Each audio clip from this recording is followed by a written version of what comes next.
그 대선 끝났잖아요. 예. 윤석열 정부 예. 들어섰습니다. 인수위. 예. 그렇죠. 앞으로 이제 정권 바뀌면 어떻게 될 거라 보세요? 다들 혼란스러우신 게 정권이 바뀌었다는 표현은 쓰지만 네. 우리가 일단 짚고 넘어가야 될 게 네. 이제 여당이라 해야 될까요? 야당이라 해야 될까요? 네. 아직 안 바뀌었잖아요. 네, 그죠. 현 여당. 네. 5월 달에 바뀌기 전까지 네. 현 여당이 172석을 가지고 있다는 네. 사실은 변함이 없고 그렇죠. 지방선거에 대한 사람들이 관심을 갖고 있다는 것 자체도 자치장들 중에 상당 많은 부분들이 여당인 분들이 많이 있죠. 그렇죠. 사실 저는 부동산 얘기할 때 정치 얘기 같이 하는 거 되게 안 좋아했거든요. 네. 그리고 크리에이터로서 굉장히 정치란 얘기를 했을 때 네. 굉장히 반응이 왜곡될 수가 있어요. 네. 사람들이 굉장히 자신의 인생의 가치관이 다양하기 때문에. 네. 근데 지금은 뗄 수가 없어요. 5년 동안 그렇게 왔기 때문에. 네. 그래서 어쨌건 대선이 끝난 건 맞지만 우리가 잊으면 안 되는 부분이 여당이 172석이기 때문에 뭔가 법을 바꾸는 부분에 있어서 분명히 어려움이 있을 것이고 네. 그리고 만약에 지방선거 결과 우리가 지금 주택난을 해결해야 되는 서울과 수도권의 자치장들이 대통령과 뜻을 같이 하지 않는다면 이것 또한 난항이 있을 것이다 라고 저는 생각을 하거든요. 네.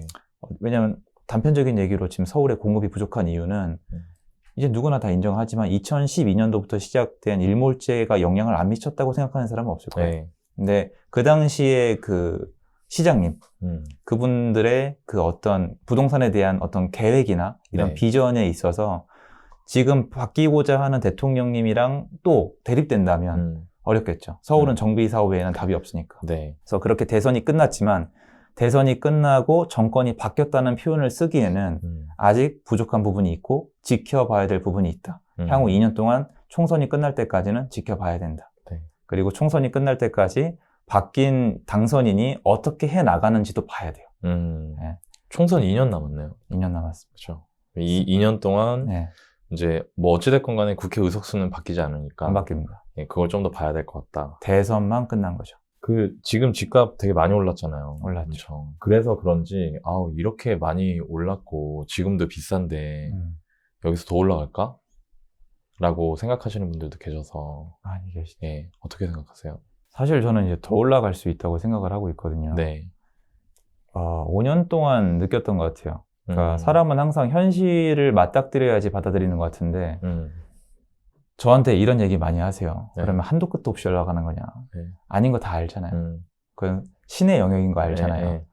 그런데 제가 어디서 힌트를 많이 얻냐면 네. 옛날에 이제 아크로 리버파크가 그때 30몇 억을 찍었었어요. 네. 그러니까 사람들이 자전거래다, 네. 저거 가짜다, 조사해야 된다 난리를 쳤었거든요.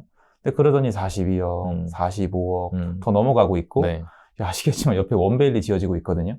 원베일리가 아크로 리버파크보다 쌀 확률이 거의 없어요. 그렇죠. 그러면 일단 서초구에 그냥 새 아파트일 뿐이고 고급형 주거 상품도 아니고 물론 제가 폄하하는 건 아니지만 고급형으로 지은 건 아니잖아요. 제 뜻은 많은 분들이 오해하시는 게 잠실의 엘리트도 보급형으로 지은 아파트예요. 고급형으로 지었다 하면 뭐 펜트나 아니면 고급 빌라 이 정도는 돼야 되는 거거든요. 네. 마감재가 벌써 국산이 없어져야 되거든요. 그런데 이런 아파트가 이제 50억을 넘기고 있는 시점에서 과연 사람들이 시장에서 얼마까지의 가격을 받아줄지 우리가 유추하는 게 가능할까? 그러니까 어디까지 받아낼 수 있을지는 그 사람들이 시장에서 결정할 문제지 우리가 맞출 문제는 아니에요. 우리가 맞출 수 있는 게 되게 적어요. 우리가 맞출 수 있는 거니까 수요를 못 맞춰요. 네. 그러니까 예를 들어서 제가 어디에 어느 집을 얼마나 많이 살지 시청자분들은 절대 못 맞춰요. 전 인간이잖아요. 제가 어느 주식을 살지 못 맞추잖아요.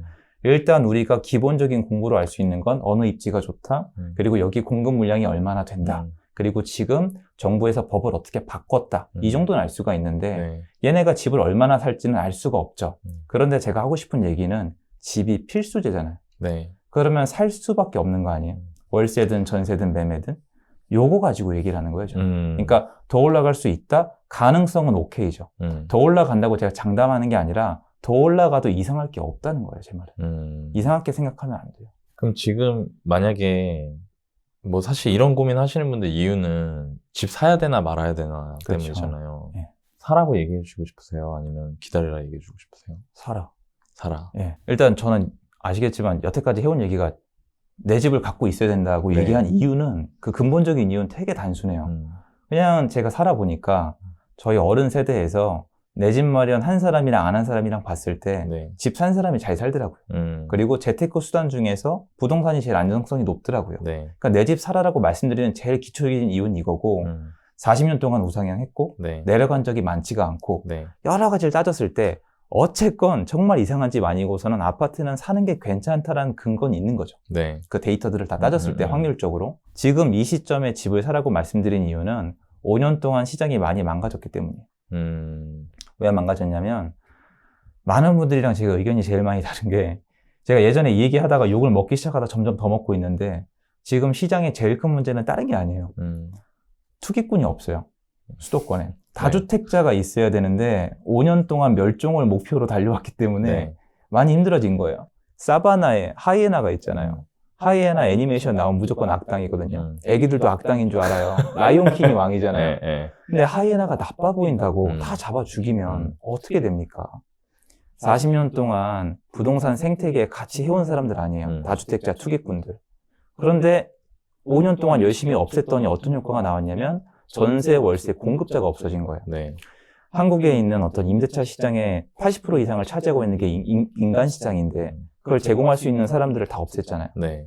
그러니까 지금 올해부터 펼쳐지는 문제들이 월세, 전세는 아닌데 아까 말씀하셨잖아요. 집은 선택이 아니라니까요. 월세든 전세든 매매든 선택을 해야 돼요. 근데 만약에 월세와 전세가 최악의 선택이 될 수 있는 해를 맞이하고 있는데 나름대로 지식이 있는 상태에서 전세 월세 들어가라? 전 제 가족한테 지금 그렇게 얘기 못하고요. 집을 사라고 말씀드리는 거예요. 대박 나라고 사라고 하는 게 아니라 망하지 말라고 사라고 말씀드리는 거예요. 그러니까 결국에는 그거네요. 뭐 집은 어차피 내가 선택해야만 하는 대상인데 예. 그 중에 선택할 수 있는 거는 매매, 전세, 월세 예. 중에 하나를 해야 되고 예. 전월세 시장이 안 좋아질 수 있는 상황과 환경이 조성되었기 때문에 예. 내 집 마련 하시는 게 맞다. 이렇게 정리하면 될까요? 맞습니다. 네. 그 이번에 공약사항 중에 재건축, 재개발 얘기도 되게 많이 나오고 있는데 예. 그 매물 다시 많이 거두더라고요. 저도 좀 보고 있는데 예. 그 재건축 같은 거, 정비 사업 같은 거는 어떻게 보고 계세요? 저는 이제 그걸 가지고 집을 사진 않습니다. 왜 그러냐면 네. 제가 이거는 많이 말씀을 드렸어요, 주변에. 네. 그러니까 재개발, 재건축 특히 이제 30년이 넘은 아파트 안전진단 면제 사항이 나오고 있는 데다가 또 한편에서는 이제 그 아시겠지만 조합원 네. 승계 그 시점에 대한 변동 얘기도 나오고 있어요. 네. 예전에는 이제 조합을 설립되면 안 됐는데 안전진단 통과만 하면 이제 조합원 이제 양도가 안 되게 하겠다는 얘기가 나오고 네. 있기 때문에 네. 서두르는 사람들이 나올 수밖에 없는 분위기가 조성이 되고 있거든요. 네. 근데 여러분들이 하고 싶은 게 이거면 상관이 없어요. 난 이 단지에 들어가서 재건축이 되면은 새 아파트가 바뀐 다음에 거기 살고 싶어. 이러면 상관없는데 첫 번째로 반드시 말씀드려야 되는 게 오래 걸립니다. 이건 반드시 말씀을 드려야 돼요. 10년 넘게 걸려요. 근데 내가 들어갔는데 조합원 지위가 양도가 안 된다? 그러면 일단 나는 못 파는 거거든요. 네. 그럼 그대로 굉장히 오랜 시간 동안 기다려야 돼요. 일단 이걸 알아두셔야 되고 두 번째로 여태까지 여러분이 재건축이라 그러면 설레실 거예요. 제가 상담을 많이 해봐서 알아요. 재건축, 재개발 투자한다 그러면 설레하세요. 네. 아, 요번에 우리 뭐 관쳐놨어. 네. 아니면 이제 이주 중이야. 그러면 왠지 만들어질 것 같고. 왜 이렇게 공감되지? 설레잖아요. 네. 사업시행 인간 납대 언제나 한 달 있다 난다고 빨리 들어가야지 막 이런 네. 얘기들을 하시잖아요. 우리가 그 안을 해부해 보면은 왜 그게 설레냐면은 희소성이 들어가 있어요, 분명히. 네. 희소성과 그 입지의 가치 이런 것들이 들어가 있는데 희소성은 앞으로 없어진다는 거거든요. 네. 이게 대선 직전에 민주당에서 30년 아파트 재건축 면제를 발표를 했어요. 네. 왜 했을까요? 간단해요. 그때 제일 필요했던 거는 표예요. 표를 얻기 위해서 공약을 발표했으면은 그 대상이 적을 리가 없죠. 네. 엄청 많은 대상, 즉 수도권과 서울에 30년을 안팎으로 남짓한 아파트가 대다수를 차지하고 있다는 거를 느끼셔야 되는 거예요. 그럼 걔네가 안전진단이 다 통과된다? 그때도 희소성이 있을까요? 상계동으로 가볼까요? 상계주공 8단지가 조립식 건축을 했기 때문에 먼저 갔죠. 네. 상계주공 8단지도 재건축하는 과정이 정말 만만치 않았어요. 오르락 내리락 간다 만다. 결국 지가가 상승하면서 가긴 했지만 상계주공 8단지가 핫했던 이유 중에 제일 큰 이유는 혼자 재건축을 갔기 때문이에요. 근데 다 간다? 16단지까지 다 간다? 그러면 다시 뭘 봐야 될까요? 희소성과 그리고 사업 속도 이걸 봐야 되겠죠. 근데 지금 그것도 안 따지고 재건축이 된다만 이유로 30년 넘은 앞으로 뭐 상계주공이나 창동, 뭐 중계, 하안, 뭐 양천구에 신월도 있고 그리고 성산시용도 있을 테고 이런 아파트들을 지금 막 뛰어간다? 그건 옳지가 않죠. 그것만 볼 게 아니라 다시 한번 되돌아가서 입지를 다시 보셔야겠죠. 네. 입지 그리고 가격이 지금 상대적으로 많이 올라 있나 적게 올라 있나. 그래서 재건축에 대한 이슈가 나왔을 때는 얘가 앞으로 희소성이 없어지겠구나라는 생각을 하고 그 안으로 한 번 더 들어가서 다시 한번 따지셔야 돼요. 입지를. 전 그게 중요하다고 생각합니다. 그 일기 신도시는 딱 찍었어요. 그죠. 일기 신도시는 어떻게 생각하세요? 일기 신도시는 예전부터 저는 좋다고 생각을 했고 네. 제 책이나 어느 강의에도 항상 들어가 있고 왜냐면 그것도 희소성인데 일기 신도시는 재건축, 재개발을 얘기를 안 해도 그만한 신도시를 지금 다시 짓기가 굉장히 어렵거든요. 네. 검단 신도시가 지금 이제 입주 중이잖아요. 그거 2005년도에 발표했거든요. 네. 그러면 지금 17년이 지났죠. 그리고 사전청약 예전에 했잖아요. 이명박 정권 때. 네. 사전청약하고 입주까지 이어지신 분들이 퍼센테이지가 신문에 나왔었는데 41%예요. 그럼 기다리는 것도 어렵고 그리고 신도시를 하나 만드는 것도 어려운데 일기 신도시는 괜찮은 지역에 대중교통도 갖추고 있고 이미 고정수요도 같이 있는 상태에서 학군, 상권, 뭐 공원 다 갖추고 있잖아요. 네. 이런 데가 자체가 이미 희소성이 있어요. 일산 신도시를 지금 다시 만들려면 굉장히 어려워요. 다시 만들기가. 오래 걸릴 거 아니에요. 네. 자체가 이미 괜찮은데 정비 사업이 간다면 더 좋은 것 뿐이지 정비 사업을 간다는 이유만으로 지금 일기 신도시를 사둔다? 그럼 제가 봤을 땐 또 한 15년 기다려야 될 겁니다. 그거보다는 그냥 일기 신도시 자체가 가지고 있는 그렇죠. 입지와 가치를 보고 예. 뭐 장기적으로 보고 투자 내 집 마련 결정하시는 게 낫다. 예. 최근에 대통령 집무실 용산 이전한다는 얘기하고 예, 그거 갖고 뉴스 한참 나오더라고요. 많이 나왔죠. 저도 정치 기사를 안 봐가지고 잘 몰랐는데 그 용산 재개발하기 힘들어지는 거 아니냐 막 이런 얘기도 나오고 예. 그랬던 걸로 보여요. 예. 그 리스크가 크거나 미뤄질 가능성이 있는 호재는 피하고 예. 이거는 될 수 있겠다 싶은 호재를 파악해서 잘 기회를 포착하는 방법이 있을까요? 저는 일단 제 경험 때문에 네. 호재를 보고 투자를 아예 안 하거든요. 아예 전혀 안 하세요? 가능하면 안 합니다. 그러니까 호재 때문에 돈을 버는 사람을 정말 많이 봤고 네. 지금도 존재하는 거 알고 있고요. 네. 그리고 호재가 너무나 설렐 수 있다는 거 저도 잘 알아요. 그런데 경험을 해보니까 호재라는 게 사실은 저만 알고 있는 게 아니라 사람들과 나눠야 되는 거고 얘가 실현 가능성이 얼마나 있는지 좀 지켜봐야 되고 그리고 요새 많이 느끼시겠지만 뭔가 공약이 나오고 호재 발표가 나온 다음에 그게 실현이 안 돼도 그걸 책임지거나 그것 때문에 처벌받는 사람은 없거든요. 네. 결국 내가 온전히 책임을 져야 되는데 단편적인 예로 뭐 되게 너무 많거든요. 예전에 송도의 분양시장에 물린 분도 계시고 네. 그리고 뭐 9호선 때문에 들어갔던 분도 옛날에 물린 분이 계세요. 9호선조차도. 7호선도 마찬가지고 7호선 저기 중동신도시에 오픈했을 때 안 올라갔었어요. 우이신설천도 안 올라갔었고 김포 골드라인도 개통할 때 안 올라갔었어요. 결국엔 중요한 건 호재 때문에 이 아파트나 그 주거 상품에 수요가 들어오냐 안 들어오냐가 중요한 건데 네. 아까 말씀드렸던 것처럼 수요에 대해서 맞추려는 게 되게 어렵잖아요. 기본적인 수요 공급을 빼고 플러스 알파인 수요 부분을 맞추기가 되게 어렵더라고요. 네. 그래서 가능한 한 호재만 보고 들어가진 않고요. 제가 수요 공급을 파악을 해보고 이 지역은 참 괜찮다. 이런 상태에서 호재까지 있다. 그러면 더 좋죠. 그건 괜찮은데 말씀하신 용산 집무실도 마찬가지고 저런 것 때문에 막 이렇게 제 마음을 바꾸거나 투자를 한다거나 투자를 금지한다거나 이렇게 하진 않습니다. 그냥 저 입지 자체를 먼저 볼 것 같아요, 저는. 이거 어떻게 표현하면 사람들이 잘 이해할까 막 그런 생각 하다가 느꼈던 게 이왕이면 다홍치마 그쵸. 이렇게 얘기하면 사람들이 되면 좋고 네, 되면 좋고 네. 둘 다 괜찮은데 네. 이왕이면 다홍치마 호재라도 하나 있으면 이렇게 생각하고 투자를 저도 그렇게 투자했었는데 어른공장님 비슷하게 하셨구나. 제가 호재를 보고 초보자들이 호재를 보고 많이 들어가거든요. 엄청 들어가잖아요. 네, 제가 그 네. 호재를 보고 처음에 들어갔던 게 벌써 한 12년이 넘었어요. 네. 그때 제가 기대했던 호재가 대형 쇼핑몰이랑 지하철이었거든요. 네. 그 지하철 아직도 안 들어왔어요. 나랑 똑같네. 네. 저 뭘 보고 들어갔다. 아, 맞아요. 저 몰은 취소됐어요. 저도요. 네, 그 회사가 망했거든요. 이거는 느껴보시면 아시는데 내 나이에 10을 더하면 행복의 기분도가 달라져요. 너무 짜증나더라고. 네, 의미가 없어요. 그 중간 과정 겪어봐서 아시죠? 네. 내가 이거 잘못했구나 느낌이 왔을 땐 늦어요. 이걸로 대박 날 수도 있을 것 같아요. 저 봐도. 그런데 그쵸. 오래 가고 네. 싶고 제가 여태까지 해봤던 경험을 통계로 내봤을 때는 호재 보고 가는 거는 다 평균 냈을 때 좋지 않아요.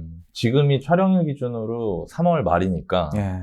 이제 한 5달, 4-5달 정도면 계약갱신 청구권이 2+2 쓰신 분들이 이제 돌아옵니다. 그렇죠. 이분들이 움직이셔야 될 텐데 예. 전세 시장 앞으로 어떻게 되리라 생각하시는지. 안 좋죠. 네. 이게 전세 월세는 네. 사실은 예측이 이렇게 어렵지 않다고 네. 생각을 해요, 저는. 네. 이게 너무 쉽잖아요. 임대차 3법이 통과가 됐고, 임대차 3법의 정체는 임차인에게 혜택을 주겠다. 네. 그리고 여태까지 5년 동안의 기조는 임대인에게는 다주택자는 불혜택을 주겠다인데, 다주택자가 전세를 제공한다는 거는 초등학생 기본 공법 맞죠? 그러니까 다주택자, 임대인에게 불혜택을 주고 임차인에게 혜택을 줬죠? 그럼 임대인의 수는 줄어들 테고 임차인의 수는 늘어나겠죠. 네. 그럼 수급이 안 맞잖아요. 네, 그렇죠. 그럼 당연히 전세가랑 월세가가 올라가겠죠. 그런데 전세 시장이 이제 임대차 3법이 통과가 됐잖아요. 네. 임대차가 1년에서 2년으로 바뀌었을 때가 옛날에 이제 그 전두환, 네. 노태우 그때 정권이었잖아요. 네.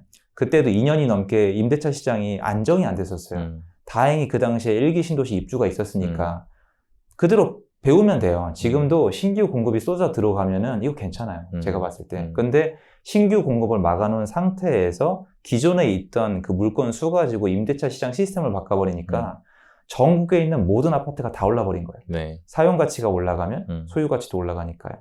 그래서 4년인데 그 중에 절반이 도는 시점이 올해 다가오잖아요. 7, 8월에. 그러면 7, 8월이면 아마 움직이시는 분들이 2-3달 전부터 좀 일찍 움직이면 4월 달부터 늦게 움직이면 5월 달에 움직일 테니까 이때부터 시장이 불안정해질 건데 많은 분들이 단순하게 전세가가 무조건 올라갈 거라고 생각을 하시는데 그렇게만 보지 마시고 지금 시장이랑 비슷해요. 거래가 안 되잖아요. 네. 거래가 없으면 시장에서는 참는 사람도 나오고 다른 데로 튀어나가기도 하고 눌려있기도 하고 다양한데 사실 그거는 저도 새로 배우고 있어요.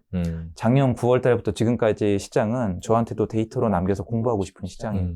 이렇게까지 수요를 눌러도 되고 대출을 중지시켜도 되고 이런 상태도 될 수가 있구나 배우고 있지만 전세의 난이 아니라 전세를 구해야 될 분들한테 공급이 부족한 건 사실이기 때문에 이분들이 월세로 튈지 전세 가격 자체가 올라갈지 이분들이 아니면 포기하고 매매 시장으로 가버릴지는 지켜봐야 돼요. 그러니까 어느 시장이든 자극할 가능성은 높지만 전세값만 오른다라고 생각할 필요는 없어요.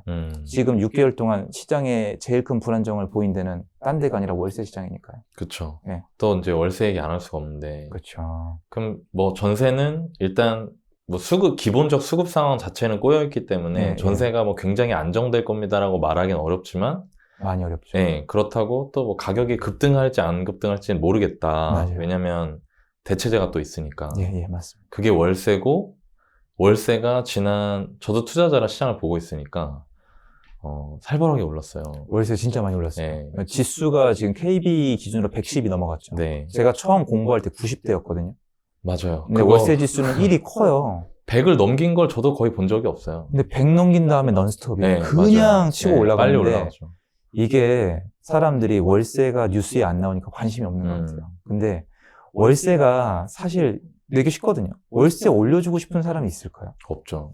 절대 없을걸요. 네. 월세를 올려준다는 건 내 가족 생활비가 줄어든다는 건데 그걸 원하는 사람이 세상에 어디 있어요. 근데 월세가 올라간다는 건 공급이 부족하거나 시장 한 군데에 기이현상이 났다는 증거인데 네. 한국은 고질병인 것 같아요. 수도권이랑 서울의 아파트 매매값이 제일 중요해요, 언론에서. 그 다음 중요해봤자 전세, 거기서 끝인데 매매, 전세, 월세 시장이 다 똑같이 공급과 수요를 가지고 있는데 월세 시장으로 처박고 있는 거잖아요. 네. 그럼 월세 시장이 골마 터지겠죠, 언젠가. 근데 그 시간 동안에 안정이 필요했을 수도 있겠죠. 대선이 다가왔었으니까. 근데 언젠가 저것도 문제가 될 거거든요. 또 월세 시장이 골마 터지면 그게 전세로 갈지 매매로 갈지 지켜봐야 되는 거라고 생각을 해요. 이거 월세 앞으로도 계속 오를까요?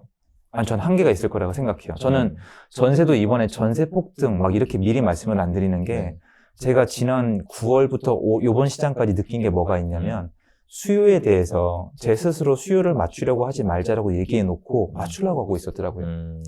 지난 5년 동안 시장을 맞추는 게 어렵지 않았어요. 네. 전 제가 실력이 좋아서 맞췄다는 생각 자체를 안 해요. 쉬웠어요. 왜냐면 다주택자를 줄이고 신축을 못하게 하고 공급을 안 해주고 인허가를 안 해주니까 네. 시장이 왔다 갔다 속도가 어떨지 몰라도 방향은 되게 뚜렷했거든요. 그런데 이제 수요가 집 가격이나 이런 것들이 네. 대출 시스템을 막아버리니까 안 움직여버리는 거예요. 그러니까 사람들이 여력이 없구나, 아니면 공포심에 멈출 수도 있구나, 그리고 대출이 없으면 집을 구할 수 없고 전세를 구할 수 없는 분들이 굉장히 많구나라는 사실을 알았기 때문에 이번에 전세난이 터졌을 때 사람들이 어떻게 반응할지 굉장히 고민을 하고 있었는데 하필 이 타이밍에 전세를 지금 대출을 다시 좀 풀어요 지금 또. 그러니까 지켜봐야 되겠죠. 부작용은 분명히 있을 건데 우리가 생각하는 것처럼 엄청난 부작용이 나올지, 아니면 사람들 나름대로 슬기롭게 뭔가 좀 대체 방안을 찾아내서 좀 경착륙을 할지 지켜봐야 될 것 같아요. 근데 이게 전세는 말씀하신 그 최근 6개월 기간 동안 그래도 이전 가격 대비해서 더 올라가지는 않았는데 좀 떨어졌어요. 근데 월세는 왜 이렇게 올랐을까요? 주거 사용비라는 게 있잖아요. 외국에서는 이걸 통계로 하는데 외국에서는 이게 교육이 어느 정도 돼 있거든요. 네. 주거 사용비가 뭐냐면 제가 집주인이 있고 여기 세입자가 있다고 쳐봐요. 그럼 세입자가 있고 집주인이 있는데 주거를 할 때 세입자가 집주인보다 저렴한 비용으로 주거한다고 생각하는 사람들이 있어요. 뭐냐면 집주인이 있는데 집주인이 만약에 이 집에서 내가 그냥 살았으면은 네. 한 달에 까지는 돈이 100만 원이에요. 근데 이 사람의 집을 빌린 임차인이 한 달 생활비 이거에 대한 비용이 90만 원밖에 안 나간다. 그러면 집주인은 완전 바보 멍청인 거거든요. 세입자한테 혜택을 줘버리는 거잖아요. 네. 그럼 임대인이 사라지죠. 그러니까 다시 얘기해서 집을 사서 보유하는 사람보다 거주 비용 기준에서 월세입자, 전세입자가 더 저렴할 수가 없어요. 은행이 혜택을 주지 않고서는, 이상한 뭐 레버리지나 이런 거 주지 않고서는. 그러면 당연히 이게 집주인 입장에서도 세금이 들어오고 뭐가 되면은 계속 정가할 수밖에 없잖아요. 네. 그래서 정가를 하고 임대차법이 통과가 되고 난리를 치니까 전세가가 폭등을 해버렸잖아요. 전세가가 폭등한 이유 중에 하나는 일단 사람들이 제일 선호하는 게 전세이기 때문이에요. 네. 그리고 집주인들이 정가하는 방법 중에 1차적으로 밀접적으로 연관을 미친 게 전세예요. 왜냐하면 임대차 3법의 메인 포인트는 일단 전세거든요. 네. 그리고 전세가 있기 때문에 사람들은 월세를 여태까지 선택을 안 했어요. 왜냐? 월세가 전세보다 비싸요. 전세자금 대출을 받으면 한 달에 나가는 돈이나 모든 비용이 월세보다 쌌어요. 그런데 전세자금 대출이 막히니까, 그리고 전세자금 대출의 금리가 올라가니까 따져보니까 월세가 더 싼 거예요. 그러면 월세로 갈 수밖에 없고, 이거 거래 사례를 분석해 보시면 우리가 생각하는 완전 월세 있죠. 막 네. 예를 들어서 막 5천에 400 이런 것보다 기존 전세금을 안고 월세를 더한 경우가 꽤 많아요. 얹어준 거. 반전세. 네. 그게 꽤 많아요. 그거는 집주인들의 세금 부담이나 아니면 여러 가지 상황을 자기의 부담감을 전가시키는 흔적이라고 저는 생각을 하거든요. 그래서 집주인들을 세금이나 여러 가지로 괴롭혔죠. 그래서 이 사람들이 정가를 시킨 게 전세 시장에 드러났고 전세 시장이 있었기 때문에 올라가지 못했던 월세 시장이 전세 시장이 망가지자 일로 쏠리면서 월세가 올라갔다고 판단을 하고 있습니다. 그러니까 월세 시장이 올라갔다는 건 시장이 거의 제일 많이 망가진 상태라고 저는 생각을 해요. 가장 올려주기 싫은 거 올려주는 거니까. 사실 전세 월세가 결국에는 전세가 옛날에는 월세보다 나았는데 그렇죠. 이제는 아까 말씀하신 여러 가지 다른 상황들로 인해서 뭐 법규적인 내용, 뭐 아니면 뭐 금리 같은 내용, 그런 부분으로 인해서 월세가 사람들한테는 어쨌든 임차인들은 더 유리해졌고, 그래서 월세를 선택하는 사람들이 몰려가다 보니 월세는 올라갔다. 이렇게 정리를 하면 되겠네요. 전세를 못 구하고 전세보다 그렇죠. 월세가 나으니까. 그러니까 월세는 전세보다 나을 때까지는 계속 버틸 건데 언제까지 버틸지가 제가 의문사인 거예요. 근데 사실 근본적인 거는 전월세가 많으면 사실 상관없는데, 그건 그죠? 끝이죠. 전월세가 없으니까 이 안에서 유리한 걸로 옮겨다니는 거잖아요. 네. 그렇게 생각하면 되겠네요. 예, 아까 말씀드렸다시피 월세를 택하고 싶은 사람은 1차적으로 없고 없으니까. 월세를 올려주고 싶은 사람은 더더욱 없거든요. 근데 왜 계약을 했겠냐는 거예요. 그러니까 사람들이 한 번만 감정이입을 해보면 누군들 월세를 올려주고 싶고 누군들 전세를 올려주고 싶고 누군들 올라간 가격에 매수를 하고 싶겠어요. 아무도 없어요, 여러분. 올라간 가격에 계약하고 싶은 사람 아무도 없어요, 대한민국에. 그런데 하는 이유는 공급이 없기 때문이겠죠. 그 다른 영상에서 종잣돈 1억 있으면 나는 시흥시 괜찮은 것 같다. 이렇게 얘기를 하셨다고 하셔서 예. 혹시 시흥 외에 또 눈여겨보고 계시는 수도권 지역이 있을까요? 저는 이제 지역 추천해드리는 거 되게 안 좋아해요. 네, 네, 네. 시흥시를 그때 말씀드린 건 아마 제가 그 당시에 시흥을 갔다 왔을 거예요. 아, 그러니까 저는 항상 실시간으로 네, 네. 저는 입지 분석을 해서 뭔가 수업을 하고 이러는 게 제일 편하다고 생각하는 사람이거든요. 네, 왜냐면 네. 입지는 고정돼 있으니까. 음. 그게 쉽다는 뜻이 절대 아니고 네. 시장은 생물이잖아요. 네. 사실 가격은 존재하지 않거든요. 예를 들어서 너나이님이 어떤 네. 시흥시의 특정 아파트를 1억에 샀어요. 1억 네. 투자금으로 사셨어요. 네. 근데 제가 나가서 살 수 있을까요? 모르잖아요. 네. 근데 제가 갔다 온 지 며칠 안 돼서 말씀을 드렸으면 확률은 확 올라가거든요. 최고한 옆에 단지들이 같이 가기 때문에. 네. 저는 그런 부분에서 제 얘기를 듣고 빨리빨리 움직이시는 분들에게 현실감 있고 실제로 경제적 이득을 드리고 싶은 마음에 저렇게 추천을 드리는 거지 시흥이라는 지역 자체가 그렇게 막 대단하다라고 생각하지 않아요. 아, 혹시 그러면 예. 그때 당시에 시흥시 가셨던 이유가 있어요? 싸서 정왕도. 아니 수도권에 네. 들어갈 데가 없는 거예요. 네, 투자금이 다 너무 올라가가지고. 네, 그죠. 근데 정왕동은 그래도 전세가가 받쳐주면서 됐었거든요. 네, 네.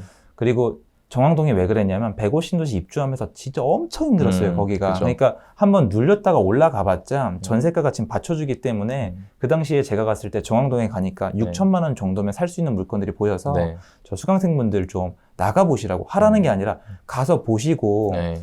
제가 누누이 말씀드리지 않냐. 예전에 3천이면 서울을 샀고 네. 몇 년 전이면 수도권밖에 못 샀고 이젠 3천이면 지방 가야 된다. 똑같은 돈으로 할 수 있는 일이 바뀌고 있다. 네. 소유권에 대한 생각을 바꿔라 해서 언제나 좀 투자금이 부족한 분들이 갈 수 있는 곳을 이런 데이터나 이런 게 아니라 저랑 저희 직원분들이 갔다 온 데에서 받아가지고 물건이 있는 데를 바로바로 말씀을 드리는 편이에요. 안산도 저 때 안 되더라고요. 네. 그래서 시흥 가셔라. 투자하실 때 나는 이런 특징을 가진 지역들에 주로 투자를 한다. 제가 예전에 쓰던 거가 이제 네. 좀 잘 안 쓰게 되는데 예전에는 네. 일단 안 오르고 있어야 돼요. 지금 이렇게 말씀드리면 여러분 되게 답답하실 거 알아요. 왜냐면 지금 없거든요. 근데 저 때는 있었어요. 저 때는 있었고 제가 어필 드리고 싶은 게 저 때는 제가 말씀드리는 지역을 아무도 안 샀어요. 그러니까 제가 살 때 심지어 이 얘기를 들어요. 사장님이 근데 여기 뭐 있어요? 이렇게 물어보세요. 그래서 한 2, 3년 동안 안 오른 지역, 네. 그리고 앞으로 2, 3년 동안 공급이 없는 지역, 그리고 인구가 그래도 제가 봤을 때 인구수가 사실 요새 올라가는 거 보면 상관이 없을 수도 있어요. 네. 근데 그래도 저는 이제 관광버스가 메뚜기 떼가 흔드는 거 한번 봤거든요. 30만짜리 이하 도시는 그냥 흔들어요. 제가 나갈 길이 없어요. 아시죠? 네. 논에 메뚜기 떼 싹 하면 앉았다가 무서워. 날아가면. 네. 들어오면 사장님, 부동산가 나 앉아있는데 저기서 갑자기 한 15명이 우르르 들어오면 사장님한테 내가 찬밥이 돼. 다 가방 메고 들어오잖아요. 그거 끝나는 거거든요. 그럼 네. 그 전에 먼저 사놓든가. 근데 어쨌건 간에 인구수가 저는 50만 원 넘었으면 좋겠어요. 그래서 2, 3년 동안 안 올랐고 네. 그리고 2, 3년 동안 공급이 없는데 전세가가 받쳐주고 올라가고 있는 중이고 전세 물건 없으면 더 좋고 이런 곳에 최저로 작은 금액으로 전 그것도 싫었어요. 그걸 또 경매로 해서 이렇게 투자를 했었던 것 같아요. 투자금이 없었기 때문에 네. 이런 거를 무피나 플러스 피로 한두 채 모아서 네. 제가 이제 무피나 플러스 피를 좋아하는 이유는 여러분들은 이렇게 들을 수도 있어요. 자랑하냐? 자랑하려고 하는 게 아니라 여러분이 해본 분들은 공감하실 텐데 투자금이 적게 들어가야 오래 버텨요. 막 나 이거 남는 돈이야. 나 1억 5천 없어도 돼 하고 사셨잖아요. 네. 좀만 떨어지죠. 전화 바로 와요. 사람 서민한테 남는 돈 따윈 없어요. 자기 상황을 알아야 돼요. 우리한테 남는 돈 따윈 없어요. 남는 돈은 부자들한테 있죠. 그래서 저는 예전에 시작할 때 투자를 끊기게 하기 싫어서 이 종잣돈을 안 쓰고 계속 돌린 거예요. 경매는 가능하잖아요. 네. 쓰고 다시 빼고. 받고 네. 쓰고 다시 빼고. 네. 근데 이게 문제점이 뭐냐면 급상승기엔 되게 나중에 아쉬운 게 개수가 되게 늦게 늘어나요. 그러니까 갭을 빡빡빡빡 쳐야 되는데 네. 경매는 하나 사이클 돌리는데 빨리 그렇죠. 해봤자 명도 늦어지면은 거의 한 3-4달 걸리니까. 그쵸. 반년까지 네, 걸리잖아요. 네, 네. 그러면 돌아봤더니 그냥 아무 생각 없이 사재 낀 사람이 나보다 몇 배를 벌어갔다. 그러니까. 그래서 저도 매년 되게 막 잠 못 잔 날도 있고 가슴 아픈 날도 있고 남이랑 비교하다가 눈물 흘린 날도 있고 이렇지만 지금까지 와서 보니까 그렇게 했던 선택이 맞더라. 왜냐면 막세 낀 분들은 막 팔았고 저는 안 팔았고 그러니까 시장 방향과 함께 쭉 온 거죠. 네. 그런 거죠. 물건 매도 안 하세요? 하죠. 하세요? 많이 하죠. 언제 하세요, 매도? 저는 그냥 제가 팔고 싶을 때 제가 이걸 팔아서 다음에 할 게 있을 때. 왜 그러냐면 경험인데 저도 똑같아요. 팔고 많이 올라가요. 네.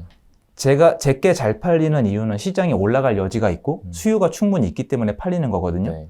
여러분들이 착각하는 것과 달리 호가가 올라갔다고 팔리는 게 아니에요. 지방시장은 더 심해요. 이게 물려봐야 사람이 정신을 차리거든요. 네이버 부동산에 나와 있는 가격이 내가 번 가격이라고 생각하더라고요. 아, 그렇게 하고 싶으시면 주식 하시는 게 맞아요.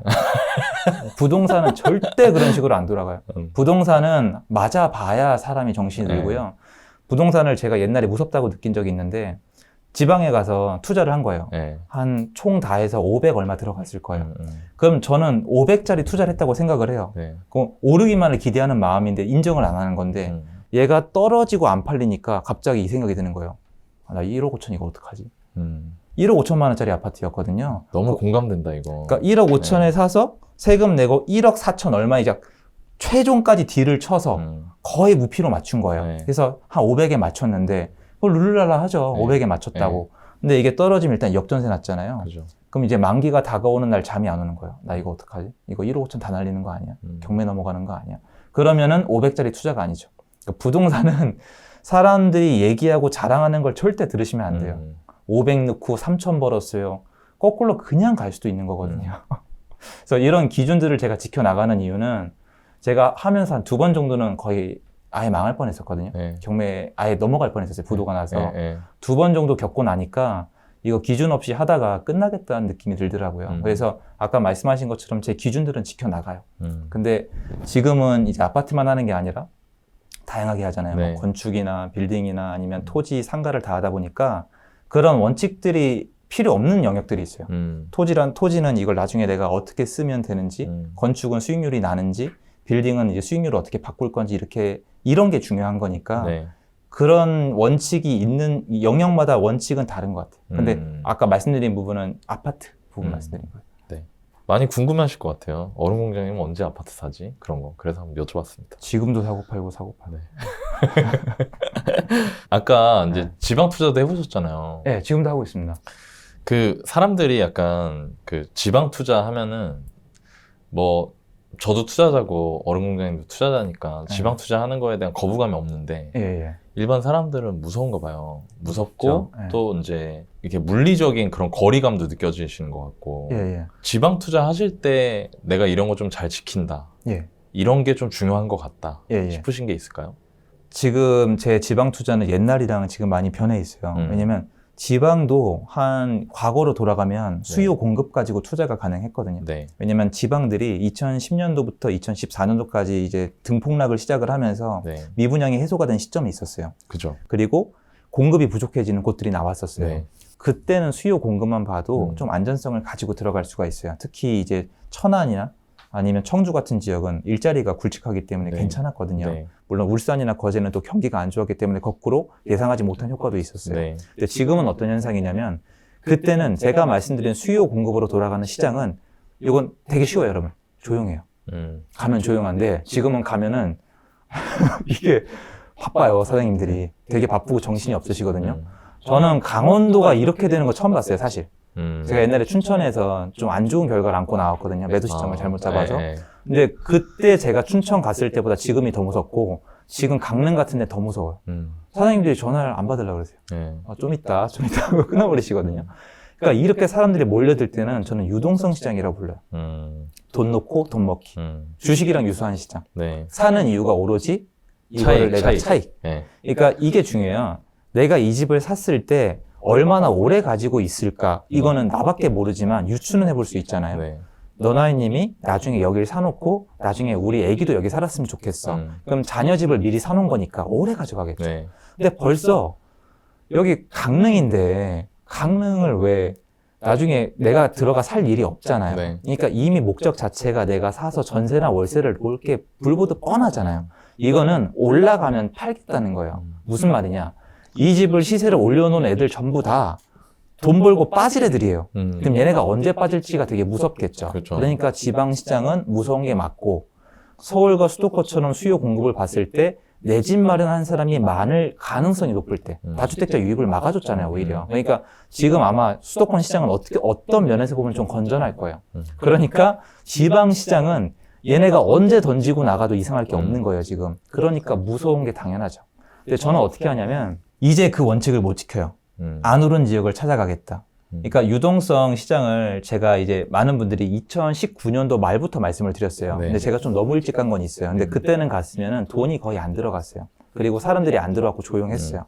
근데 제가 2019년 말부터 지방으로 가자고 말씀드린 이유가 뭐냐면 2010년도를 분석을 많이 했어요. 저 이제 요거 부동산 올인하겠다고 나와서 방구석에서 공부 되게 혼자 오래 했었거든요. 네. 혼자 이거저거 다 만들어 보잖아요. 할 거 없으니까 새벽에 일어나서. 2010년도에 왜 도대체 지방으로 다 갔을까? 그래서 지방 가서 사장님들이 인터뷰도 해보고 사람들이 이거 모르실 거예요. 그때 2014년도부터 지방장이 왜 하락했는지 아는 분이 안 계세요. 중개사님들이 다 아세요. 그때 누가 와서 샀고 누가 와서 망했고 이거를 들어야 될 거 아니에요.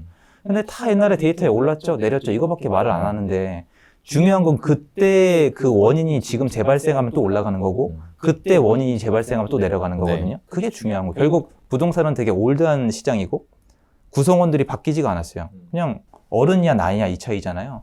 그럼 지방이 2010년도에 왜 갔나 봤더니 전국을 꽁꽁 틀어매고 시세가 이제 안 올라가니까 수도권에서 사람들이 더 이상 돈을 벌 수가 없게 된 거예요.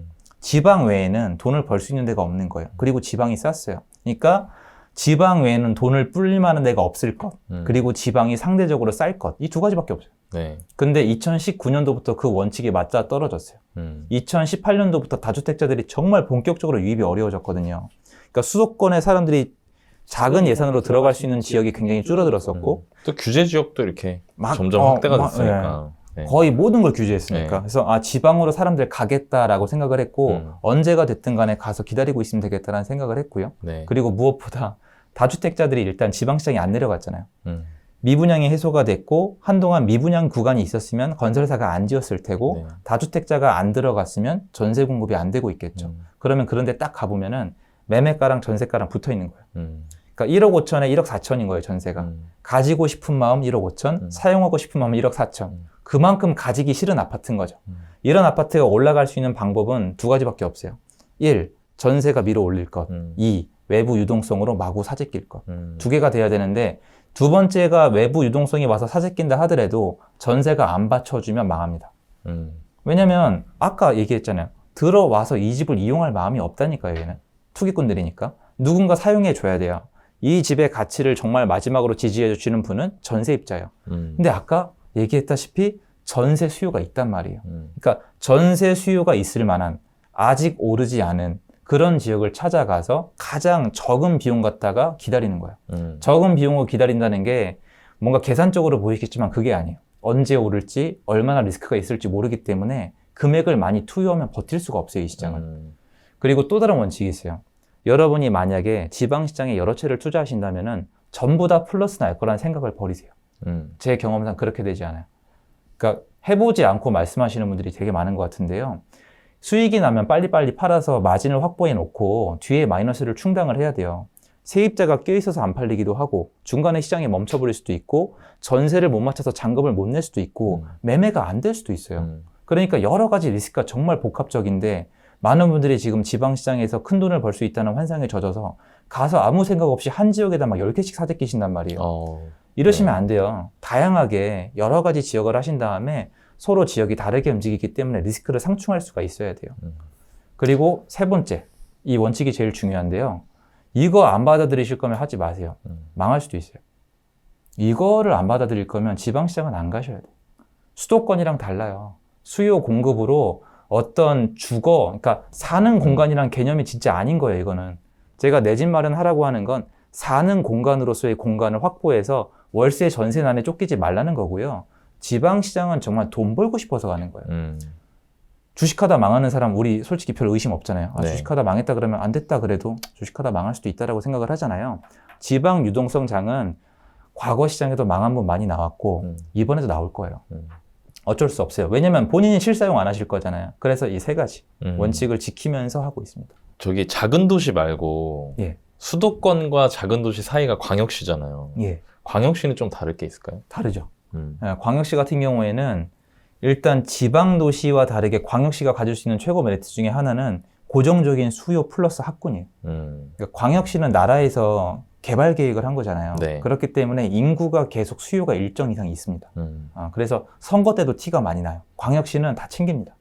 그러니까 인구 유입도가 있고 전통이 오래됐기 때문에 거기 학군들이 있어요.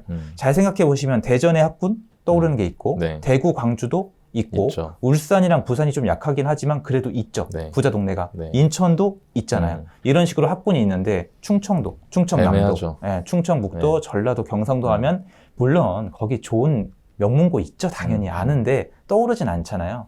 근데 학군이 뭐가 좋냐면 사람들의 주거 체류 기간이 길어요. 어쩔 수 없잖아요. 애를 키워보시면 아시잖아요. 학군 때문에 들어왔다면 이사를 잘 안 나가고 흘러갈 지역이 적기 때문에 광역시의 A급 입시는 서울이나 아니면 경기도의 좋은 곳들처럼 이 수요 공급에 맞닥뜨려 돌아가요. 과거 그래프상 수요 공급에 제일 정직하게 반응한 시장이 대구 시장이에요. 그러니까 그런 지방들의 특색이 있는데 또 놓치시면 안 되는 게 광역시는 나름대로 특색이 또 있어요. 예를 들어서 울산은 경기를 많이 타겠죠. 이번에 보셨다시피. 그리고 광역시 메인 입지 이 테두리에 짜투리 아파트들이 있거든요. 네. 짜잘짜잘하게. 그러니까 네. 광역시가 대기도 전부터 살고 있던 분도 계시고 세종시도 만들어지기 전에 가면 있어요. 인근에 조치원이나 연보에 공주시에 있거든요. 그런 곳들은 지방 광역시의 특색이 아니라 유동성 시장, 지방 도시 시장의 그 유사성을 띄어요. 그러니까 좀 나눠서 보셔야 돼요. 근데 가면 쉬워요. 일단 광역시의 메인 입지는요. 비싸요. 좋아요. 저는 진짜 좋아요. 네. 부산 가면은 깜짝 놀라요. 좋아요. 네. 그래서 네. 그런 거랑 그러니까 광역시는 나눠서 보셔야 돼요. 나눠서. 그러니까 인구 밀집도랑 인구 유지도가 얼마나 다르냐로 생각하시면 되는 것 같아요. 근데 광역시 A입진 좋죠. 좋아요. 좋죠. 네. 광역시는 그러면은 수요 공급 기본적으로 어느 정도 안정된 수요가 있는 곳. 예. 그리고 광역시가 아닌 작은 도시는 수요가 그거에 미치지 못하기 때문에 예. 외부 영향을 더 많이 받는다. 뭐 이렇게 정리하면 될까요? 예. 근데 네. 예를 들어서 청주도 이번에 새로 일단 지회시티나 입주한 곳들, 네. 아직 복대동 위쪽에 네. 그런 데나 아니면은 천안도 신불당 이런 데는 아니죠. 음. 가격에서 티가 많이 나요. 가격에서 티가 많이 나고 그리고 전세가율에서 티가 많이 나요, 사실. 그러니까 아까 말씀드렸다시피 전세가 1억 4천이고 1,000만 원 더 주면 1억 5천짜리 집을 살 수가 있는데 네. 이걸 안 사고 1억 4천의 전세를 선택한다는 건 난 이 집을 매수해서 오랫동안 거주할 마음이 없는 거예요. 맞잖아요. 네. 아니 서울이 예를 들어서 서울에 경희공자이가 20억이에요. 근데 전세가 1억 9,500이에요. 그럼 어떻게 하실래요? 저라면 정말 사요. 무슨 말이냐? 이거 여기 나 오래 살 거니까 여기서 애들도 학교 다닐 거고 남편 직장도 가깝고 나도 여기 커뮤니티 괜찮으니까 나 여기 살 거야. 새살이 하기 싫어. 이게 아니고 지방은 그래도 전세 주세요. 나 이거 살 마음 없어요. 이런 데란 말이에요. 그래서 전세가율이 제가 말씀드린 유동성 시장의 영향을 받는 곳들은 많이 붙어 있어요. 더 이상 못 들어올 때까지. 나도 그렇고, 근데 네. 전 이거 되게 공감되는 게 뭐냐면은, 이게 투자로 가잖아요. 네. 그러면은, 투자자들이 그걸 잘 모르는 것 같아요. 지금 말씀하신 부분을. 왜 그러냐면, 네. 이미 갖고 싶은 마음을 갖고 가니까. 사겠다고 가니까. 네. 그러니까 이게 되게 네. 저기 한 게, 그러니까 예를 들어서, 그러니까 쉽게 말하면 이런 거잖아요. 지방 작은데 구축 아파트, 복도식 이런 거는, 네. 매매는 1억 5천이고 전세는 1억 4,500, 1억 4,800이라도 안 산단 말이에요. 네. 안 사는 게 내가 이 집을 갖고 싶진 않으니까. 그쵸. 근데 내가 여기서 머무르긴 해야 되니까 네. 그냥 이 전세값 내고 그냥 살게요 라는 얘기시잖아요. 그렇죠. 근데 그걸 투자자들은 이걸 내가 투자하겠다는 마음을 갖고 가니까 실제로 사람들이 이거를 갖고 싶어 할 만큼 가치 있는 건지를 안 보게 되는 것 같아요. 이게 네. 그게 참 어려운 것 같아요. 그게 공부를 해보면 제일 큰 차이점이 저도 깨우친 부분이 있어요. 네. 제가 그걸 일산 탄현동에서 배웠는데 이게 갭 투자의 시작점을 사람들이 말이 다르지만 갭 투자란 단어의 시작점이 일산이라는 얘기가 많이 있어요. 고양시. 네. 그게 왜 그랬냐면 거기가 아파트가 2억인데 전세가 1억 9천까지 올라갔어요. 네. 근데도 사람들이 2억인데 집을 안 사는 거예요. 왜냐면 하락 중이었거든요. 2013년도 전에. 네. 그리고 그때 전세는 아니었어요. 아파트가 너나님 아시겠지만 네. 아파트가 안 올라가잖아요. 가격이 안 올라가면 잘 안 사요 이제. 그렇죠. 그래서 전세를 선호하기 때문에 가격이 내려가면은 전세가가 올라가요. 계속 그랬어요. 그러니까 올라가다 만난 거예요 이제. 매매가랑 전세가랑 만났는데 일산 고양시잖아요. 만났는데 1억 9천에 전세가 이제 없는 거예요. 미친 거죠 사실. 2억이 매매고 1억 9천이 전세인데 전세가 없어요. 나갔어. 1억 9천짜리. 그렇죠. 왜냐면 다주택자가 걔네는 투기꾼이라니까. 들어와서 돈을 남겨야 되는데 내려가고 있는데 누가 남겨요? 근데 더 이상 떨어질 수는 없어요, 인간적으로. 네. 그런데 신혼부부는 계속 나와야 되잖아요. 네. 그러니까 이분들이 사기 시작한 거예요. 사기 시작하면서 매수 수요가 약간씩 들어오면서 올라가기 시작하면 공통적으로 일어나는 현상이 두 가지가 있어요. 1. 매물이 줄어들어요. 나 안 팔래. 나 이거 금매는 안 팔래. 매물 걷어들이면서 매물 급감하면서 외부에서 그들이 찾아오죠. 야, 여기 전세 끼고 살 수 있다면서 들어오잖아요. 무슨 말이냐면 수도권처럼 신혼부부나 인구가 계속 유입되는 곳들 있죠. 거기는 유동성이 아니라 수급으로 봐도 되는 게 전세가율이 일정 이상 차 오르면은 언젠간 매매가로 밀어 올릴 수밖에 없어요. 유입이 되기 때문에. 근데 아까 광역시 아까 말씀드렸죠. 인구 유입이 돼요, 거기는. 특히 A급지는. 학구는 정말 중요한 수요거든요. 근데 지방 도시를 예를 들면은 유입이 되게 느려요. 안 된다는 게 아니라 느려요. 오죽 느리면은 혁신도시, 기업도시를 일부러 만들었겠습니까? 원주 같은 데다가. 느린데 내가 사놨어요. 사놨는데 붙어도 이게 안 들어오는 거예요, 사람들이. 그러니까 전세랑 매매랑 붙어 있어서 이 들어와서 전세가 없으면 매매를 선택을 해야 되는데 이 선택까지 정말 긴 시간이 걸린다는 거죠. 그러니까 나중에 결론적으로 수도권은 내가 투자했을 때 내가 유동성이나 투자를 할 마음으로 샀어도 뒤에 신혼부부가 사줄 가능성이 있지만 지방 도시는 내 뒤에 사줄 애들도 나 같은 애일 가능성이 높기 때문에 나 같은 애들이 그만 떨어지면 끝이라는 거죠. 전세 대출이 만약에 공약대로 풀려요. 뭐 담보대출이나 뭐 전세대출이나 그런 게 대출이 지금보다 훨씬 나아지면 어쨌든 이전보다는 집 살기에 좋은 환경이 되는 거잖아요. 그러면 아마 세금이랑 대출 이자에 대해서 내가 이제 상환이 가능할지 여부를 계산을 하고 대출을 받는 게 제일 중요할 것 같아요. 너무 원칙적인 얘기인데 사실 제가 이 얘기보다 저는 대출의 기준이 다른 게 대출이 결국 레버리지잖아요. 그러니까 책을 정말 많이 읽었을 때 책의 공통점은 뭐냐면 레버리지를 쓰지 않고 부자가 된 사람은 없다. 그렇죠. 그러니까 레버리지를 쓰는 사람이 항상 유리하다. 그리고 네가 레버리지를 안 쓴다 해도 결국 너란 인생은 레버리지 당하고 있다. 룸모였나요? 그 레버리지 이런 책에 다 나와 있잖아요. 결국 레버리지를 쓸지 안 쓸지 결정을 해야 되거든요. 근데 레버리지의 원리가 뭐냐면 내가 그냥 빌려주는 게 아니라 미래의 내 시간이나 노동 가치나 내 미래의 어떤 가능성을 내어주고 땡겨다 쓰는 거잖아요. 그러면 내가 얼마나 앞서가고 싶은지 내 자신을 좀 들여다봐야 될 것 같아요. 예를 들어서 예전에 제가 잘 다니던 직장 때려치고 나와서 부동산 하기로 했잖아요. 그때는 사실 눈에 뵈는 게 없는 거예요. 왜냐면 저는 그때 제 인생이 망했다고 생각했었기 때문에. 지금 그때의 저를 돌이켜보면 부끄럽죠. 사실 뭐 잘 먹고 잘 사는 애가 뭐가 망했다고 했는지 모르겠지만 그때의 저라면 레버리지 있는 대로 다 쓰죠. 그리고 안 되면 망하겠죠. 이 망한다는 게 얼마나 무서운 건지 아는 분들은 알 거예요. 진짜 무섭잖아요. 근데 내 입으로 스스로 이미 인생 망했다고 했잖아요. 그럼 레버리지를 많이 쓰는 거죠. 그때는 내가 상환 능력이 약간 떨어진다 하더라도 잘 될 거에 약간 초점을 맞추고 가는 거예요. 무책임하다, 망할 수 있다고 말씀하실 수 있는 거 알아요. 근데 그분들은 죄송한데 안 하시면 됩니다. 근데 역사는 항상 승리자들이 만들어 왔거든요. 삼성, LG, 쌍용, 레버리지 안 쓰는 거는 말이 안 되거든요. 그런데 지금의죠. 이제 가정도 있고 가정이랑 행복하게 잘 살고 있어요. 그러면 레버리지를 쓸 때 잘 따지죠. 내가 갚을 수 있나? 이거 세금 내고 돈 남나? 망할 수 있진 않을까? 금리 안 올라갈까? 요렇게. 그래서 자기 상황도 좀 반영을 했으면 좋겠어요. 그러니까 결국에는 적당한 대출을 일으키는 거를 좀 고민해봐야 된다. 나한테 거죠. 남의 그렇죠? 얘기 듣지 말고 전문가란 사람 얘기 듣지 말고 얼마나 원하시냐는 거예요. 저는 왜냐하면은 5년 동안 벼락거지 됐다면서요. 인생 망했다면서요. 그렇게 망했다 외치시는 분들이 당장 또 대출 쓰라면 무조건 안 된대요. 그럼 뭐 어떻게 하겠다는 거예요. 여기는 경쟁사회예요. 벤츠가 좋은 이유가 현대차가 있기 때문이고 포르쉐가 좋은 이유가 벤츠가 있기 때문이어서 남들보다 잘 살고 싶어서 안달이 나신 여러분이 남들이 레버리지를 써서 승부를 벌이고 있는데 난 위험하니까 레버리지를 안 쓰겠다? 그럼 이쪽에 망한 사람들을 보고 위안을 얻겠죠. 근데 이건 알아주세요. 이쪽에서 살아남은 사람들은 여러분은 절대 못 이겨요. 근처도 못 가요. 이분들이 100억 벌면 여러분 한 5천만 원 벌 겁니다. 여기서 실패한 사람들만 보고 위안을 얻을 수도 있고 성공한 사람들을 볼 수도 있겠지만 여기에서 내가 어느 쪽을 택할지는 생각을 해봐야 돼요. 근데 많은 분들이 은행의 어떤 전문가분들 찾아가서 대출은 내 연수익이 얼마? 그 대출 금리는 몇 프로까지 괜찮고 이런 상담을 받는데 저는 그거에 맞춰서 한 적이 없어요. 그러면 만약에 예를 들어서 내가 지금 뭐 싱글이고 나는 드라이브 한번 걸겠다. 옛날엔 안 해요. 저도 풀이었어요. 그러면 처음에. 그러면 이제 직장 생활 끝까지 해봤잖아요. 직장 생활 하다가 저는 이대로 살면 저 진짜 죽어버릴 것 같았거든요. 저는 그래서 뒤 돌아본 게 없어요. 그래서 저 결혼할 때 와이프가 웬만하면 뭐라고 안 하거든요. 저한테 물어봤어요. 오빠 이거 어떡할 거냐?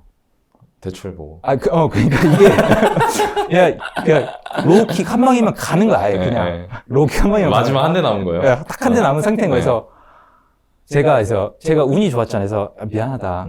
미안해. 내 미안하고 결혼하면은 내가 유튜브를 매일 올려서 구독자 3만 명이 될 때까지 우리 식비나 기본적인 생활비가 해결될 때까지 고정 수입을 만들어서 보여줄게. 좀 믿어달라고 제가 얘기했던 기억이 있어요.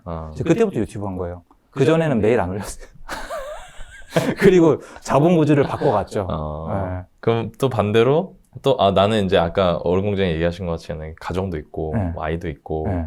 지금 상황에서 나는 드라이브 거는 것보다는 안전하게 가야 될 것 같다 하면 또 그런 분들은 그거에 맞게끔 대출을 일으키시고. 저도 이제 노나님도 저도 마찬가지지만 솔직히 아기만 봐도 행복한데 그렇게 막 인생에 불평불만이 막 이게 비교가 안 되는 거잖아요. 옛날에 막 죽어버릴 것 같고 지금은 아침 일어나면 행복한데 누가 더 레버리지를 많이 쓰겠어요. 그러니까 그것도 좀 참고를 부탁드리는 거예요. 여러분한테. 여러분 자신을 좀 믿어보라고요. 알겠습니다. 자기 소득이나 지출에 따라서 대출할 때 신경 써야 될 부분이나 이런 건 없을까요? 당연히 있죠. 네. 당연히 이게 직장 그만두면 대출이 안 나거든요. 그러니까 내가 대출 여부, 그리고 내가 상환 능력, 그리고 세금에 대한 납부 능력을 이제 되게 장기적으로 보셔야 돼요. 그러니까 투자를 할 때 사실은 따질 게 훨씬 더 많이 늘어나는 거죠. 이제 거의 다 코픽스 연동 변동금리 쓰시잖아요. 그러면 일단 금리 올라가는 것까지 신경을 쓰셔야 돼요. 왜 그러냐면 생활비가 너무 많이 줄어들어요. 이게 월급쟁이들은 월급이 정해져 있기 때문에 대출금리 올라가는 것만 해도 엄청 부담감을 느끼거든요. 그래서 아까 제가 말씀드린 거는 어떤 인생 발전, 인생 도약의 영역인 것이고 지금 말씀하신 대로 약간 합리적인 재테크를 하고 싶다면 이걸 산술학적으로 표를 만들어서 해보시는 게 좋아요. 그러니까 제일 조심해야 되는 건 그거예요. 세금과 대출 금리가 올라가는 부분에 대해서 신경을 쓰셔야 되고, 그리고 플러스 알파로 내가 대출을 받아서 샀어요. 대출 금리는 올라가요. 대출 금리는 올라가는데 부동산이 이제 안 올라가요. 그리고 안 팔려요. 그럼 이때부터 어떻게 해야 될 건지에 대한 최소한의 방책은 있어야 돼요. 금매로 팔아버릴 건지, 버틸 건지, 전세를 놔버릴 건지, 이런 걸 늘 염두에 두셔야 됩니다. 그 상승기, 하락기, 보합기마다 저평가된 아파트 찾는 법이 따로 있다. 이런 이야기를 하셨다고 하는데 혹시 간단하게 말씀 좀 부탁드려도 될까요? 상승기 때는 되게 쉬워요. 상승기 때는 이게 수요 공급을 따졌을 때 수도권이 계속 올라갈 수 있는 방향이라고 치면은 순차적으로 올라갈 거거든요. 제가 요새 말씀드리는 게 많은 분들이 아시겠지만 작년 9월달 이후로 시장이 많이 덜컹거리긴 했지만 강남 3구랑 주요 지역은 신고가를 찍어왔거든요. 그러면 사람들이 이런 기사가 보나마나 나와요. 양극화. 양극화 심화된다. 그럼 제 질문은 이거예요. 강남의 아파트는 20억에서 30억, 40억이 가고 양극화니까 노원구의 아파트는 5억, 4억, 5억, 4억 이렇게 차이가 막 8배, 10배 이렇게 난다는 뜻이냐고 여쭤보고 싶은 거예요. 그게 아니라 수급이 부족한 거라면서요. 그러면 집을 못 구하신 분들이 밀려날 거 아니에요. 집은 있어야 된다면서요. 그러니까 많은 사람이 이렇게 생각하는 거예요. 강남은 강남이고 강북은 강북이다. 그러면 강남에 집 없으면 텐트 치고 살 거예요. 진심이에요, 저는. 어떻게 하실 건데? 강남에 집이 없으면 그럼 뭐 저기 여인숙에 사실 거예요? 아니잖아요. 집을 더 멀리 구하면 되는 거잖아요. 그러면 상승기 때는 주요 지역, 수요가 많은 지역, 일자리가 가까운 지역이 먼저 오르고 점차적으로 오르겠죠. 그러니까 제가 지난 5년 동안에 많은 분들이 저를 찾아주시고 응원해 주신 이유가 이거예요. 제가 실력이 좋아서 잘 맞춘 게 아니라 옛날에 참여 정권 때랑 똑같아요. 똑같아요. 강남 3구 오르고 마용 성강 오르고 서울 외곽 오르고 경기도 오르고 경기도 짜투리 오르고 그리고 할 거 없으면 지방장 간다. 너무 단순하거든요. 이게 상승기 때는 쉽게 얘기해서 퍼져나가는 방향을 보면 된다고 생각을 해요. 그리고 보합기 때는 사실 저는 보합기 때 전세가를 많이 봐요. 보합기 때는 제가 해보니까 전세가가 아까 말씀드렸잖아요. 사람들이 보합기가 이루어지고 있다는 이유는 집을 사는 걸 망설이고 있다는 이거거든요. 또는 공급이 많이 됐다는 거예요. 그러면은 이게 가격이 가만히 있기 때문에 이 집의 수요가 어디에 드러나냐면 전세에 드러나요. 사긴 싫은 거잖아요. 뭔가 안 올라갈 것 같고 다른 데 공급이 많으니까 딴 데로 수요를 뺏기고 있는 건데 실제로 이 아파트에 살아야 되는 사람들은 모여들거든요. 그게 전세가에 많이 드러날 거예요. 그래서 전세가가 먼저 치고 올라가는 지역들을 많이 볼 것 같고 실제로 2000년도, 2010년도죠. 2015년도 전에 서울 하락기 때도 주요 지역의 소형 평수, 뭐 마포 같은데 역세권에 있는 소형 단지 전세가가 받쳐준 지역들은 하락을 거의 안 했어요.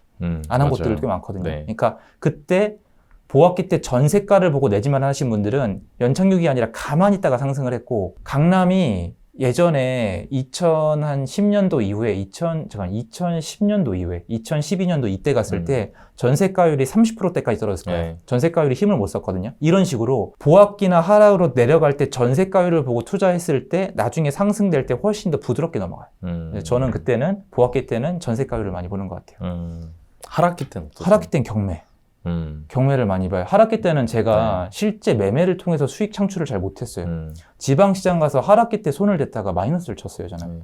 그러니까 전 제가 못 해낸 거는 말을 잘 안 해요. 근데 하락기 때 제일 잘했던 게 하락기 때 경매가율이 정말 많이 떨어지거든요. 네. 근데 어느 정도로 떨어지냐면 좀 외곽으로 가면은 이제 좀 속된 얘기로 플러스 P라 그러죠. 네. 제가 낙찰받은 가격보다 경매가가 전세가 더 세니까. 네. 저한테 이 질문 하시더라고요. 야, 네 구매가를 알고 매수가를 알고 임차인이 들어오냐. 근데 여러분 경매는 등기부 등본에 안 찍혀요 일단. 네. 그리고 많은 분들이 이렇게 경매에 관심이 없어서 막 지지 옥션, 구독 옥션 뒤져보고 낙찰가 안 따져요. 그리고 아세요 임차인분도 이건 낙찰이니까 싸게 받았을 것이다. 그래서 정말 심할 때는 돈에 한 8천, 9천이 남을 때도 있을 정도로 하락기 때 그렇게 세팅을 했는데 아무리 그래도 전세가보다 너무 싸게 받았잖아요. 네. 그러니까 더 이상 하락은 일어나지 않고 있다가 다시 상승을 하더라고요. 그래서 상승기 때는 키 맞추기.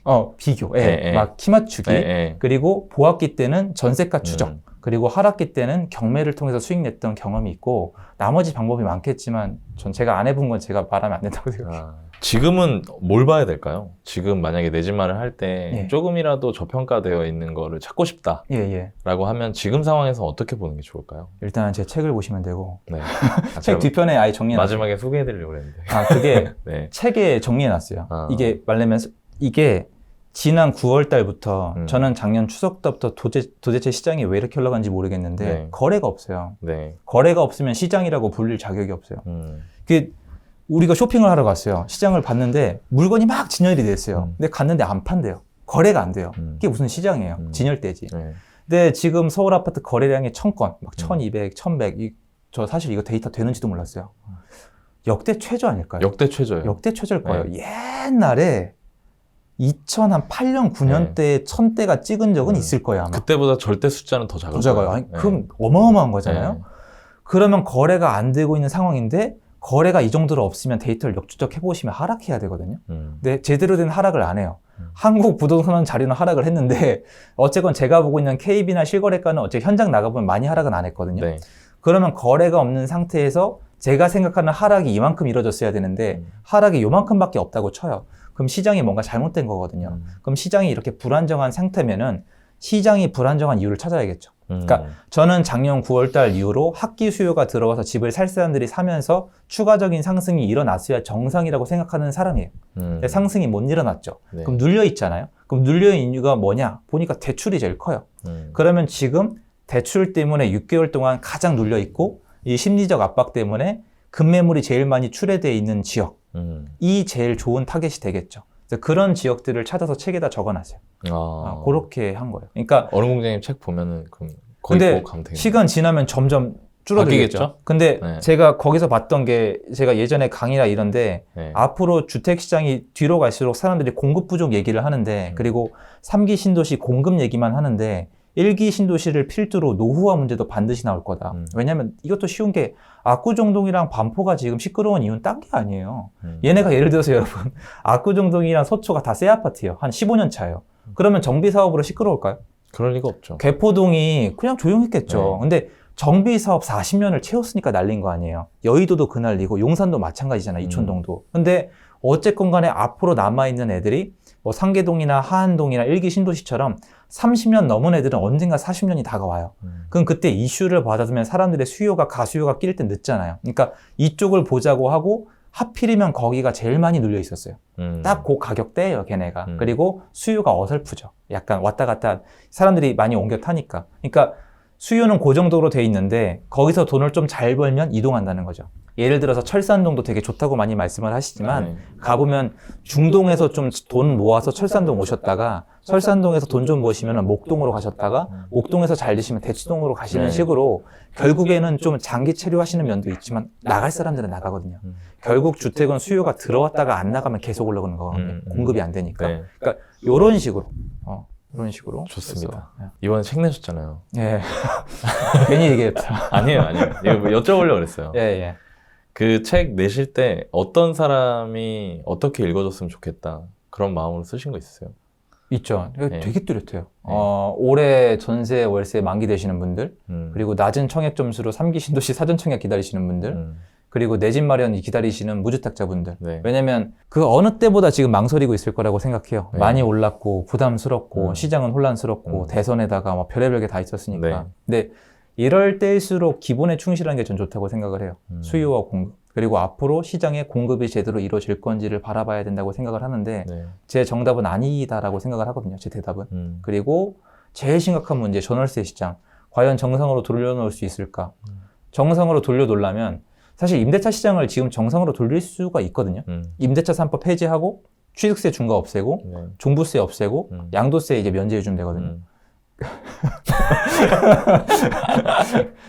근데 이게 고민을 할 거 아니에요, 저도. 아, 갑자기 전월세 시장이 정상으로 돌아올 수도 있겠다는 네. 생각을 했을 때 이거를 과연 다 해낼 수 있을까? 하신다고는 하는데 뭐 아까 말씀드렸다시피 네, 그쵸. 짧진 않겠죠. 쉽진 않죠. 네. 그래서 올해랑 내년에는 서울의 입주 물량이 많이 부족하고 지금 입주 물량이 3월달 지나면서 서울이 3월달 이후로 입주 물량이 정말 이제 없어요. 이제부터 본격적으로 없는데 플러스 알파로 최악으로 아까 말씀하신 임대차 3법 한 바퀴 도는 시점이 또 다가오고 있고 네. 그 와중에 더더욱 안 좋게 2024년도에 기대주였던 둔촌중앙 입주가 또 밀렸어요. 그러게요. 2023년도죠. 네. 그러면 2022년도랑 2023년도에 어디서 뭘 기대할 거냐는 거예요. 기대할 수 있는 거는 인천의 검단밖에 없는데 여태까지 입증이 됐죠. 네. 서울 수요를 인천에서 채울 수가 없어요. 오히려 서울 강남이나 서울 주요 입주가 있으면서 경기도 외곽이나 인천에 입주가 있잖아요. 그럼 경기도 외곽이나 인천이 영향을 받아요. 왜냐하면 서울이 흔들리면서 분위기 자체에 영향을 주거든요. 네. 헬리오시티 입주제도 경기도 외곽의 입주에 영향을 받았어요. 근데 거꾸로 서울은 영향을 안 받아요. 그럼 인천, 검단은 인천 자체에서 걱정을 해야 되는데 문제가 경기도에 또 입주가 별로 없어요. 생각보다. 네. 많지 않아요. 경기도가 입주 물량이 얼마나 많아야 되냐면 2017, 18, 19, 20년도에 진짜 쏟아부었잖아요. 네. 근데 그때도 못 때려잡았어요. 구축 매물을 잠그면서. 그 정도 입주 물량으로도 시세를 꺾지를 못했는데 그때보다 확실히 전혀 적거든요. 걔네가 줄어든 대신에 인천이 늘어난 거니까 수도권 그쪽 지역을 일부 평균을 내면은 옛날이랑 같아요. 그 와중에 전월세 시장이 불안정하다? 그러면 또 이것도 다른 얘기거든요. 네. 왜냐면 전월세 시장이나 아니면 실입주를 해야 되는 요건이 계속 걸려 있으면은 걔네가 전월세 시장으로 나오지 않고 실입주를 많이 해버려요.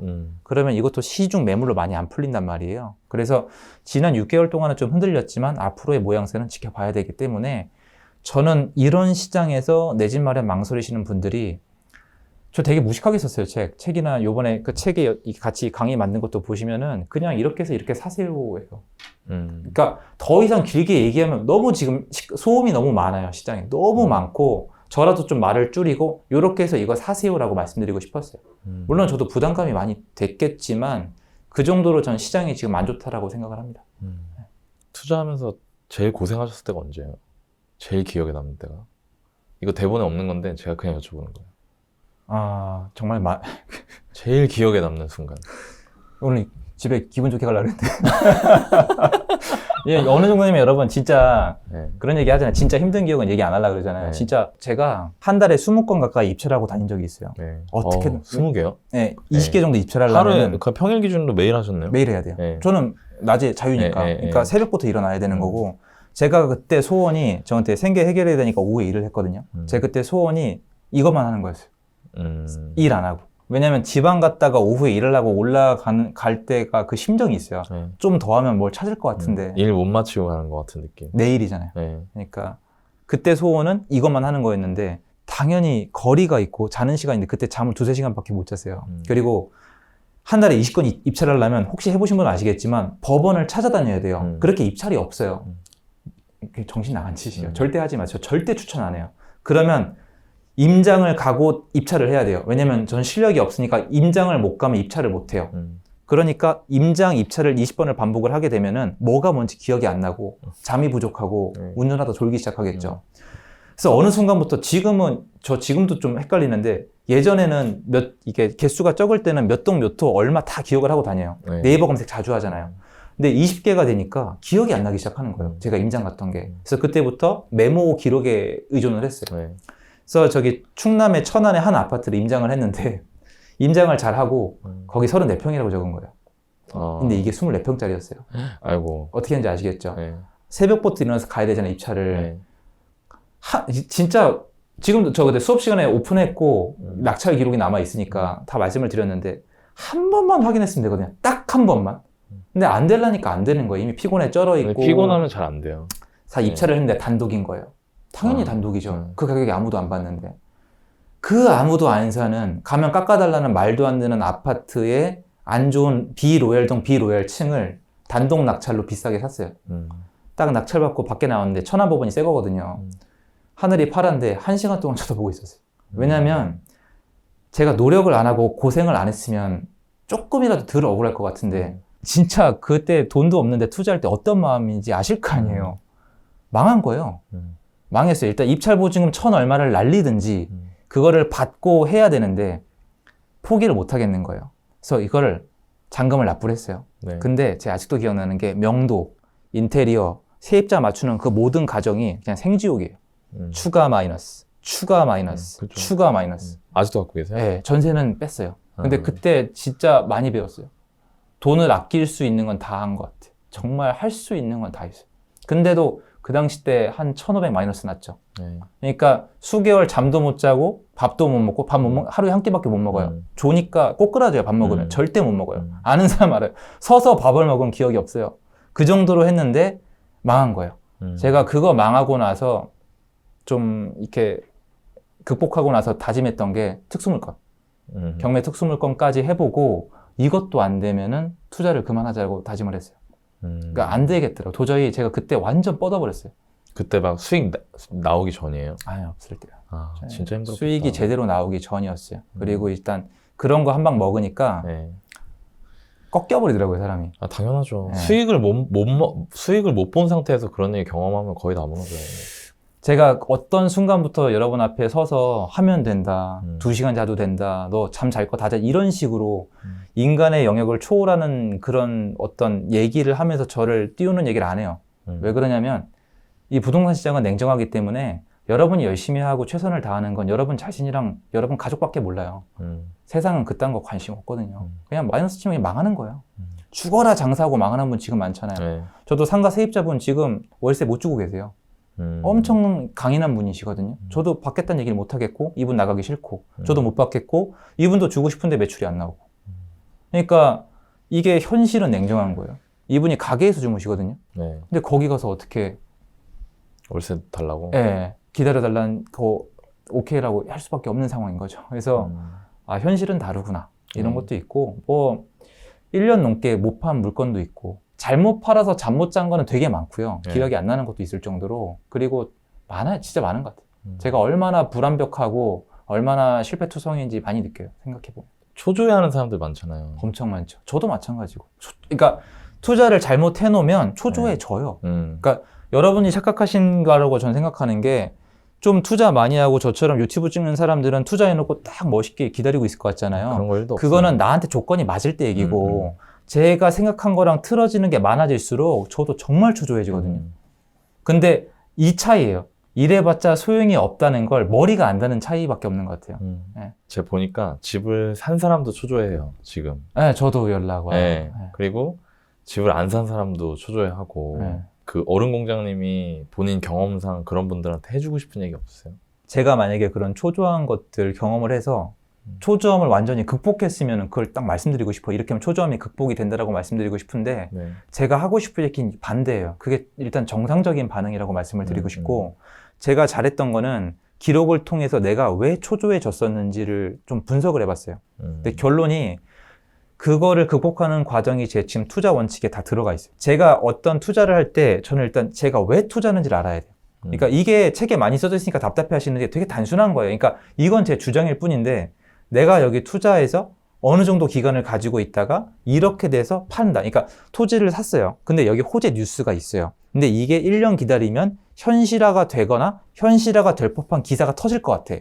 그러면 이 호재를 보고 몰려오는 애한테 팔면 되죠. 이게 제가 생각이 있는 거예요.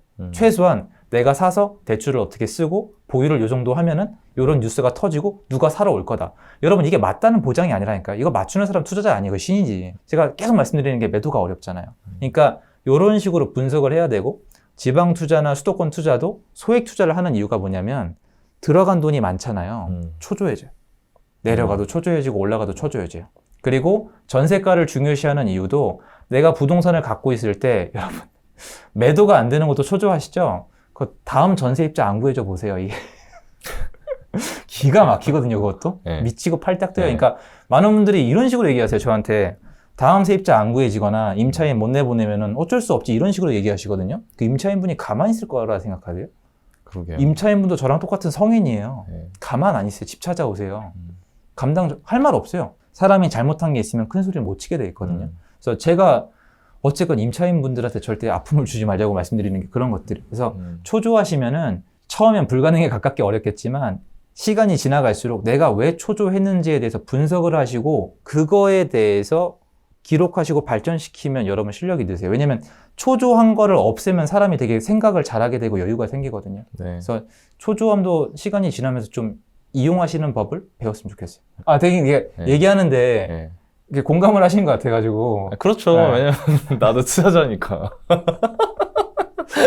네. 그러니까 실패 사례 오랜만에 이렇게 얘기를 해가지고 네.